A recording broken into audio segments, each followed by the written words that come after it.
My husband's mother is trying to take my dying daughter to Disney and told me I'm not invited, and my husband is on her side. Posted by you/MelodyBeatBop92. I have an almost 3-year-old beautiful little girl.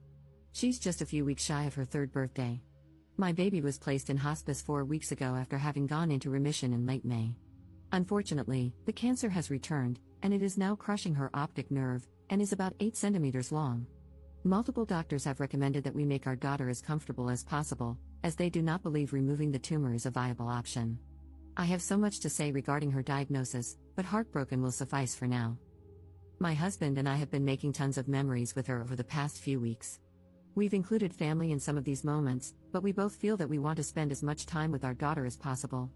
My mother-in-law called me yesterday to tell me she had booked tickets, a hotel, and airfare for a trip next month.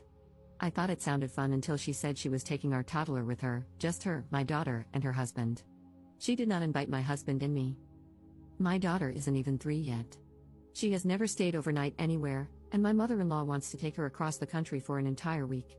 I suggested that my husband and I both go so that our daughter would be comfortable and, for God's sake, in the event that she passes away, she can't be gone for a week. Her nurses are here. Her care is here. I suggested that we all go for a shorter amount of time. I came up with various alternatives, all of which were turned down. I should add that even if my daughter were not in hospice, I still would not be comfortable with our toddler being across the country for a week without her parents. My child being in hospice adds another layer of complexity to the situation.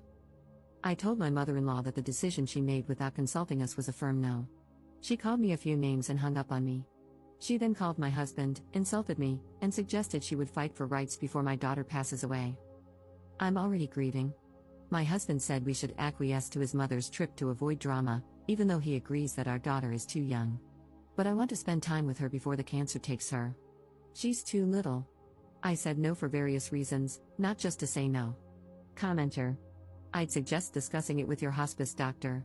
There's no way they would condone this trip and would likely be glad to discuss it with your in-laws. Hospice employees tend to be highly focused on the patient's well-being and supporting the immediate family through what is one of the most difficult times they will face.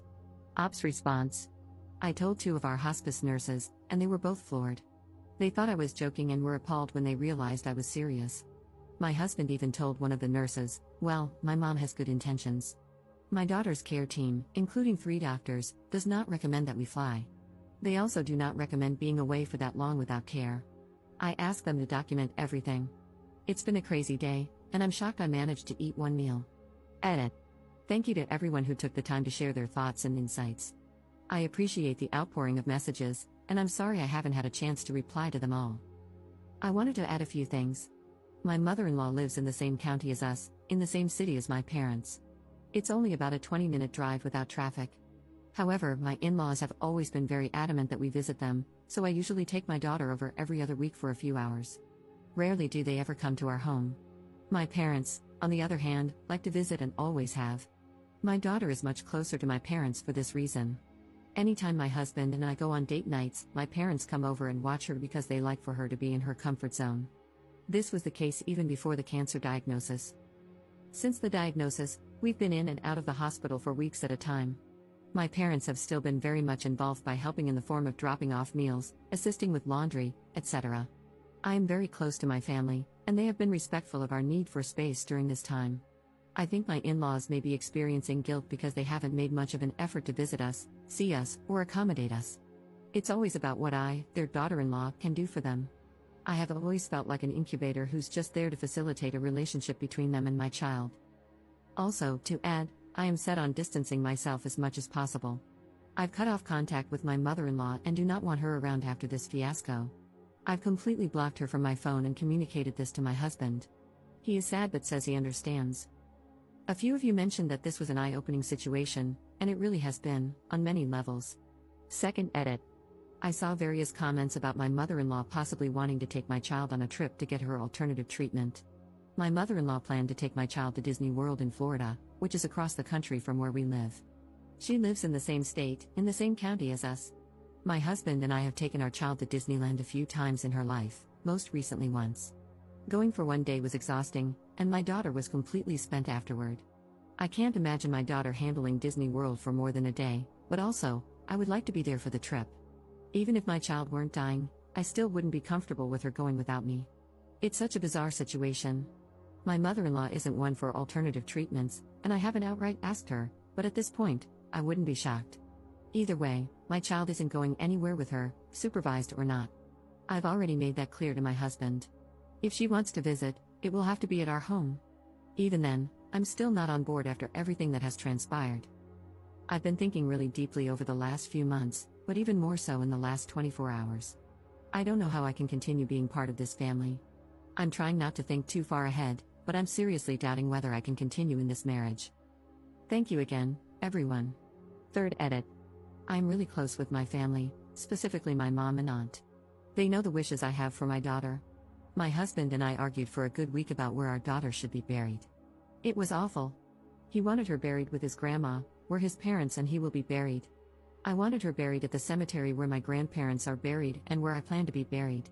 My husband is in the military, so I'm confused as to why he does not want to be buried with his combat brothers, but that's entirely up to him. After this fiasco with his mother, I put my foot down about where I would like my daughter's final resting place to be.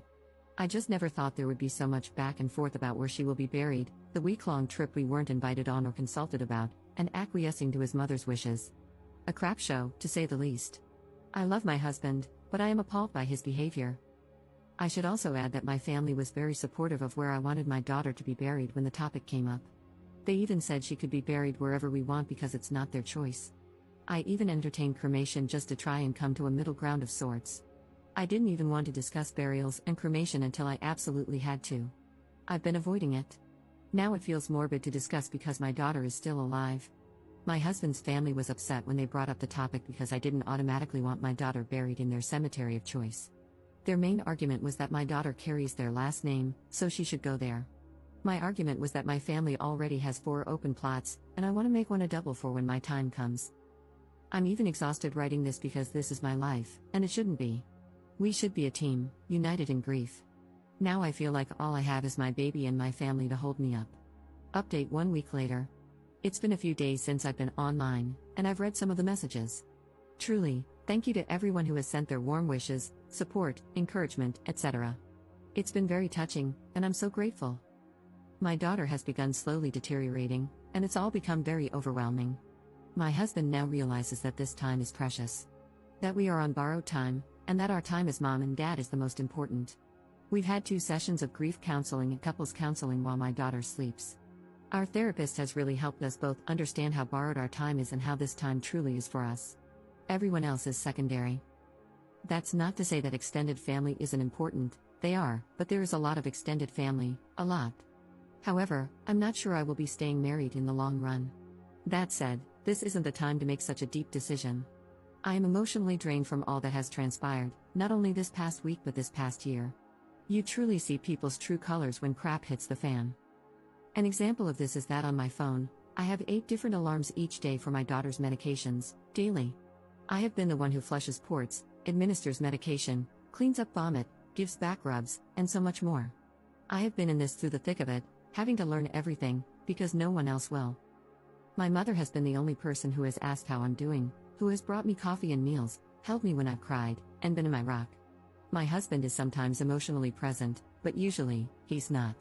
Other than my mother, I have never received a text from any other family member asking how I'm doing or how they can help. Like I said earlier, I see everybody's true colors. My focus right now is my baby. I will focus on everything else when the time comes. But for now, we are surviving, and we are trying our best. Thank you again.